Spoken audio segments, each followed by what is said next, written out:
बिस्मिल्लाहिर्रहमानिर्रहीम। अस्सलाम वालेकुम दोस्तों।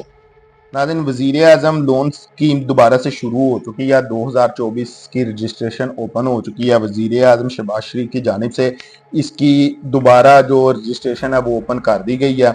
अब इसके ये जो सहूलतें हैं वो मैं आप लोगों को बता दूं, आप लोग किस तरह कर्जा ले सकते हैं और कितना कर्जा ले सकते हैं। तो ये पाकिस्तान की जो गवर्नमेंट है, शहबाज शरीफ साहब की गवर्नमेंट है, इसका एक अच्छा कदम है, अच्छा फैसला है। इसके ऊपर तनकीद भी बनती है, वो ज़रा मैं आगे जाकर करूंगा, लेकिन पहले आप लोगों को मैं इसकी डिटेल समझा दूं कि अगर आप लोगों में से कोई ख्वाहिशमंद है कर्जा लेने का तो वो कितना कर्जा ले सकता है और किस तरह से वो कर्जा ले सकता है।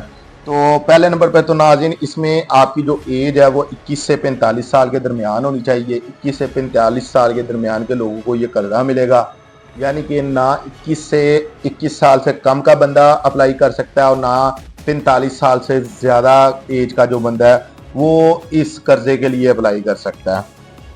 तो अब आप लोग 15 लाख का भी कर्जा ले सकते हैं और 75 लाख का भी कर्जा ले सकते हैं, यानी कि 1 करोड़ के लगभग। तो इसमें आप लोग दरमियाना जितना भी, मतलब 15 से 75 लाख, बल्कि 15 लाख से भी शायद आप लोग कर्जा इसमें ले सकते हैं जितनी आप लोगों को ज़रूरत है।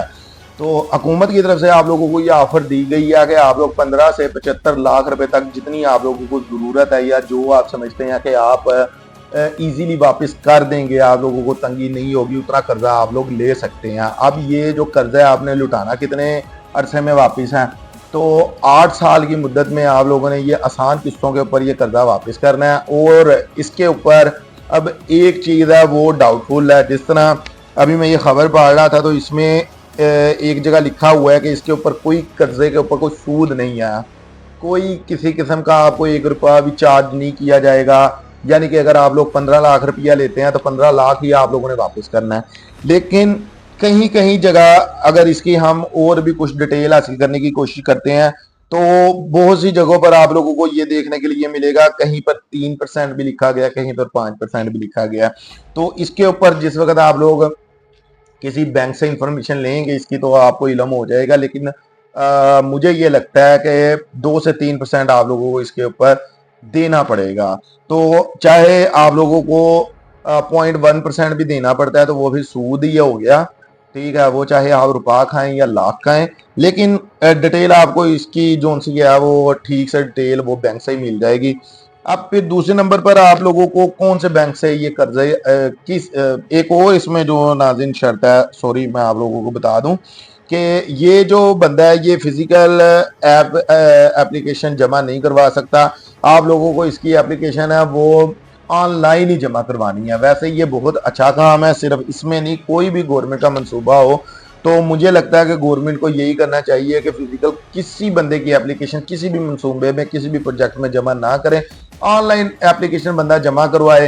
तो इसमें जो ब्लैकमेलिंग के जो ठगने ठगाने के चांसेस होते हैं वो बहुत ज़्यादा कम होते हैं। तो ये भी एक बड़ी अच्छी बात है कि आप लोग ऑनलाइन एप्लीकेशन देंगे तो वही आपकी रजिस्ट्रेशन हो सकेगी। अगर आप किसी की सिफारिश किसी के थ्रू एप्लीकेशन देना चाहते हैं तो उसमें आप लोगों की रजिस्ट्रेशन नहीं होगी। तो अब ना ये किस बैंक में है आप लोग, वैसे तो बहुत से बैंक है जिस वक्त आप लोग, मैं लास्ट में इसकी वेबसाइट भी दे दूंगा जिसमें जिसके ऊपर जाकर आप लोग अप्लाई कर सकते हैं। लेकिन जिस वक्त आप लोग अप्लाई करेंगे तो आपके सामने एक बॉक्स आ जाएगा, जैसे आप लोग अपनी आईडीज वगैरह बनाते हैं तो वो आपसे आपका डाटा पूछता है, आपका नाम आईडी कार्ड वगैरह पूछता है। इसी तरह से इसके ऊपर भी जिस वक्त आप लोग जाएंगे ऑनलाइन एप्लीकेशन देंगे तो फिर एक बॉक्स आ जाएगा, उसमें आप लोगों को अपनी ज़ाती मालूमात है वो फिल करनी है।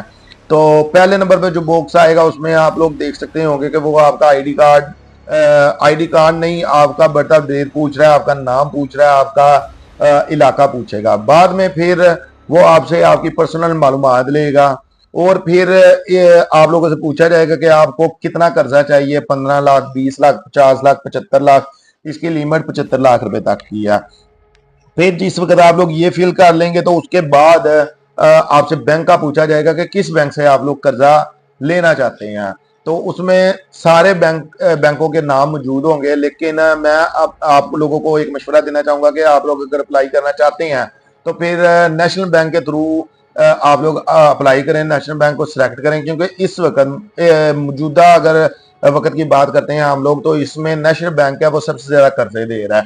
तो अगर आप किसी और बैंक को सिलेक्ट करेंगे तो फिर हो सकता है कि बहुत सी रुकावटें आप लोगों को देखने के लिए मिल जाएं और शायद आपकी रजिस्ट्रेशन भी ना हो सके। तो रजिस्ट्रेशन तो आपकी नेशनल बैंक में भी नहीं हो सकती, लेकिन उसमें बहुत ज्यादा चांसेस हैं कि आप लोगों की रजिस्ट्रेशन हो जाए। और दूसरे बैंकों से अगर आप लोग अप्लाई करते हैं तो इसमें बहुत कम चांस है आपके कि आपकी रजिस्ट्रेशन हो जाए। एक तो ये है कि गवर्नमेंट जो ज्यादातर ठेके देती है वो या नेशनल बैंक को देती है या फिर पंजाब बैंक को। अगर पंजाब की कोई बात हो रही है तो फिर वो पंजाब बैंक को देती है। तो इस वजह से मैं आप लोगों को ये मशवरा दूंगा कि आप लोग नेशनल बैंक को सिलेक्ट करें। तो उसके बाद फिर वो आप लोगों की कुछ तसल्ली या कुछ वो आपको डॉक्यूमेंट्स के ऊपर सारा कुछ उनका लिखा होगा, जो उनको तसल्ली चाहिए होगी, जो आपके डॉक्यूमेंट्स चाहिए होंगे वो साथ साथ आप लोग फिल किए जाना। तो उम्मीद है कि आप लोगों को 15 से 75 लाख रुपया कर्जा मिल सकता है, तो फिर तो आप लोग करोड़पति हो जाएंगे। तो नाज़रीन, इसके बाद अब इसकी थोड़ी सी जरा जो नुक्स है वो निकाल लेते हैं। देखें, हुकूमत है इसने दोबारा रजिस्ट्रेशन शुरू किया और ये एक तरफ से देखा जाए तो अच्छा है कि उन पाकिस्तानियों को कर्जा दिया जा रहा है।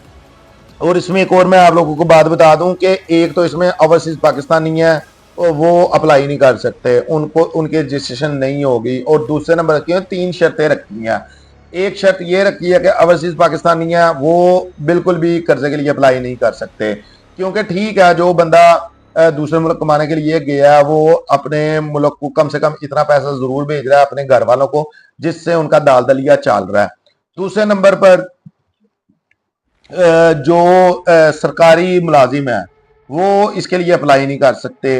अब यकीन कीजिएगा कि आप लोग 100 इख्तलाफ करें नून लीग की गवर्नमेंट से, लेकिन ये बड़ा अच्छा काम है, क्योंकि जब सरकारी बंदों के पास जाएगा कुछ भी ऐसा मंसूबा तो फिर बड़े रफड़ पड़ने हैं उसमें। तो सरकारी कोई भी बंदा इसके लिए अप्लाई नहीं कर सकता, ये सरकारी बंदों के लिए स्कीम नहीं है।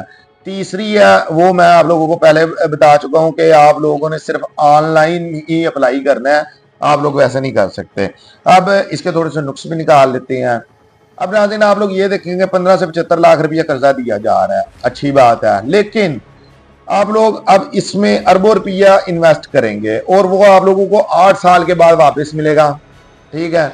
तो अगर आप लोग ये जिस तरह फिर एक और चीज इस वक्त पंजाब हुकूमत की तरफ से भी देखी जा रही है कि किसानों के लिए भी कुछ रिलीफ दिए गए हैं, उनको भी कर्जा दिया जा रहा है गालबन 1 लाख से 1.5 लाख रुपए तक का, अच्छी बात है।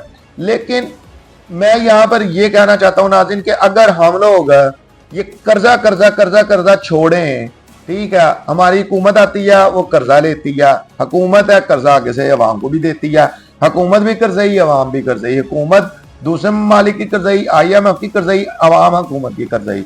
तो मैं ये कहना चाहता हूं कि अगर हम लोग ये कर्जा का लफ्ज है जो सा वो अपनी हिस्ट्री से निकाल लें तो निकल सकता है, इसमें कोई बड़ी बात नहीं है। ना हम कर्जा लें, ना हम आगे से अवाम को कर्जा दें, ना हम कर्जई बने और ना हम अवाम को कर्जई बनाएं। तो देखें ना, यही पैसा हम लोग इन्वेस्ट कर सकते हैं उन चीजों के ऊपर भी। हम लोग देखें कि जो मिडिल तबका है, मिडिल क्लास तबका है, उसकी जरूरियात क्या क्या है, उसके ऊपर हम उन लोगों को बहुत सारा रिलीफ दे सकते हैं। इस करोड़ों अरबों रुपए का रिलीफ हम उन लोगों को दे सकते हैं। तो उनकी जितनी हम लोग चाहें बचत करवा सकते हैं उन लोगों को हम लोग मेरे हिसाब से, मेरा अपना ये एक माइंड है, मेरे हिसाब से हम उन लोगों को बहुत से कर्जों से बचा सकते हैं।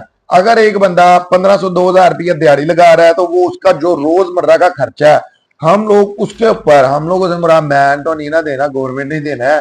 तो गवर्नमेंट अगर उन चीजों के ऊपर सब्सिडी दे और इस तरह से ना दे जिस तरह से हम लोग एक अरसे से देखते आ रहे हैं कि यूटिलिटी स्टोर में चीनी इतने की मिल रही है, आटा इतने का मिल रहा है, घी इतने का मिल रहा है, उसके बाद जिस तरह यूटिलिटी स्टोर के स्कैंडल आते हैं वो देखने में आप सब लोग जानते हैं कि वो फिर क्या क्या होता है। तो हम लोग बजाय करोड़ों अरबों रुपया कर्जे के ऊपर खर्च करने के, तो हम लोग ऐसा कर सकते हैं, गवर्नमेंट ऐसा कर सकती है कि एक तबके को सिलेक्ट कर ले गवर्नमेंट, अंदाजा लगा ले, इजीली अंदाजा लग सकता है कि पाकिस्तान में कितने घराने इस तरह के हैं जो सफेद पोश आप लोग कह लें या सफेद पोश से थोड़ा सा ऊपर चले जाते हैं, तो उस तरह के घराने हैं जो गुर्बत की जिंदगी, बहुत ज्यादा गुर्बत की जिंदगी जी रहे हैं।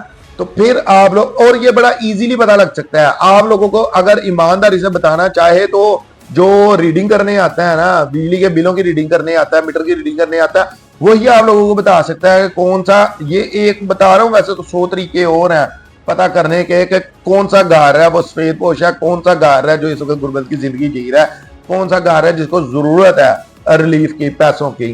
तो आप लोग बड़ा इजीली उन तक बड़ी सहूलतें पहुंचा सकते हैं, उनके छोटे मोटे कारोबार सेट करके दे सकते हैं, उनके बच्चों को अच्छी तालीम दे सकते हैं। तो मेरे हिसाब से ये कर्जा है ना, जो सा ये कर्जा ले लिया, कर्जा दे लिया, इन चीजों से पाकिस्तान को निकलना चाहिए। और ये एक इस तरह की लानत है, अगर पाकिस्तान इससे निकल जाता है तो यकीन कीजिएगा फिर पाकिस्तान तरक्की भी करना शुरू हो जाएगा।